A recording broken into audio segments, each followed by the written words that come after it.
Episode bye गुप्त गुरुकुल और ऊर्जा झील की परीक्षा। पिछले एपिसोड में आपने देखा रक्षित, जो एक समय अपने ही अतीत को भूल चुका था, अब धीरे धीरे अपनी शक्ति की ओर बढ़ रहा है। भयानक जंगल, आदिवासी रक्षक और रहस्यमयी शक्ति प्रथम जागरण को पार करने के बाद वह पहुंचा एक प्राचीन गुरुकुल देवपुर। लेकिन यह कोई साधारण गुरुकुल नहीं था। यहाँ केवल वही प्रशिक्षु टिक सकते थे जो अपनी आत्मा से सत्य को स्वीकारते हैं। अब शुरू होता है एपिसोड गुप्त गुरुकुल और ऊर्जा ऊर्जा झील की परीक्षा। तुम कौन हो? ये प्रश्न गुरुकुल के द्वारपाल की आंखों में था, परंतु उसके होंठ शांत थे। रक्षित कुछ कहने ही वाला था कि एक गहरा स्वर गूंजा। स्वागत है रक्षित, हम तुम्हारा इंतजार कर रहे थे। वीरामाचार्य, गुरुकुल देवपुर के प्रमुख गुरु, उनकी आंखों में समय की गहराई और भविष्य का संकेत छिपा हंसा। देवपुर गुरुकुल दुनिया से छिपा हुआ था। यहाँ केवल उन्हें बुलाया जाता था जिनका भाग्य नियति के धागों को तोड़ने का सामर्थ्य रखता है। गुरुकुल के प्रवेश के लिए पहली परीक्षा थी ऊर्जा झील की पारदर्शिता।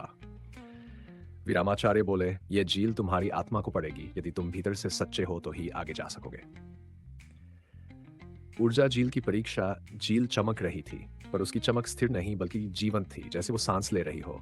जैसे ही रक्षित झील में प्रवेश करता है, उसके चारों ओर एक रोशनी की परत बन जाती है। अचानक झील का पानी उसकी यादों को खंगालने लगता है। वो रक्त से सना हुआ, बचाओ रक्षित, आवाजें गूंजती हैं। रक्षित डगमगाने लगता है मगर फिर को संभालता है। मैं अपने अतीत से भागना नहीं चाहता। अगर उसमें सच्चाई है तो उसे स्वीकार करूंगा। उसकी आंखें झील के केंद्र में गड़ जाती है। एक क्षण में झील शांत हो जाती है। झील ने उसे स्वीकार कर लिया। परीक्षा पास होते ही रक्षित के हाथ में जल की एक बूंद चमकने लगती है। वह बूंद धीरे धीरे उसकी ही हथेली में समा जाती है। अचानक उसके शरीर में बिजली सी दौड़ जाती है। हर श्वास, हर नस जैसे किसी प्राचीन ऊर्जा से भर जाती है। वीरामाचार्य चौंकते हैं, यह तो दूसरे स्तर की ऊर्जा है। गुरुकुल के बाकी प्रशिक्षुओं की नजरें अब रक्षित की ओर घूमती हैं, सम्मान और ईर्ष्या से भरी हुई। गुरुकुल में पहले दिन से ही परीक्षा और अभ्यास शुरू होता है। रक्षित को सिखाया जाता है ऊर्जा केंद्रों को जागृत करना, चेतना को एकाग्र करना। मायामंडल में प्रवेश पर वह देखता है बाकी बच्चे सालों से यहाँ हैं, जबकि वह अब आया है। क्या मैं कभी इन्हें पछाड़ पाऊंगा? उसकी आत्मा में संदेह पलता है, मगर तभी एक बूढ़ा साधु गुरु वसुंधर उससे कहते हैं, तू वह है जो बाकी नहीं। बाकियों को रास्ता सिखाया गया है, तुझे रास्ता चुनना है या बनाना। रात को रक्षित को नींद नहीं आती। आसमान की ओर देखता है जहां चंद्रमा की रोशनी उसके कमरे में पड़ती है। तभी हवा बदलती है, एक फुसफुसाहट आती है।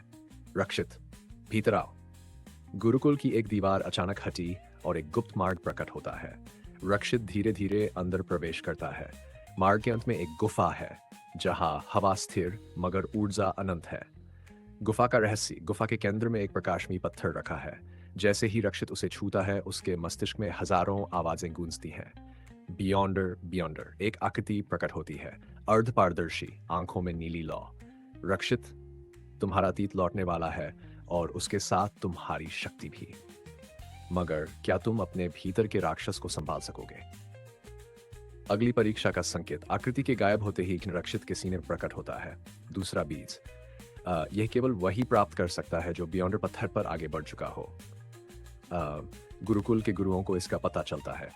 एक आपात बैठक बुलाई जाती है। वीरामाचार्य कहते हैं, हमें उसे तीसरे कक्ष में भेजना होगा। वह लड़का सिर्फ प्रतिभाशाली नहीं है, वह भविष्य है। गहराते रहस्यों के बीच रक्षित तैयार होता है अपनी अगली चुनौती के लिए, क्योंकि अब वह जान गया है उसके अंदर केवल शक्ति नहीं, एक राक्षसी कुल का खून भी बहता है और उसका जागना दुनिया के संतुलन को हिला सकता है। अगर आपको ये कहानी पसंद आई हो तो वीडियो को लाइक करें और ऐसी ही रोमांचक कहानियां सुनने के लिए चैनल को सब्सक्राइब करें। मिलते हैं अगले एपिसोड में, तब तक के लिए गुड बाय।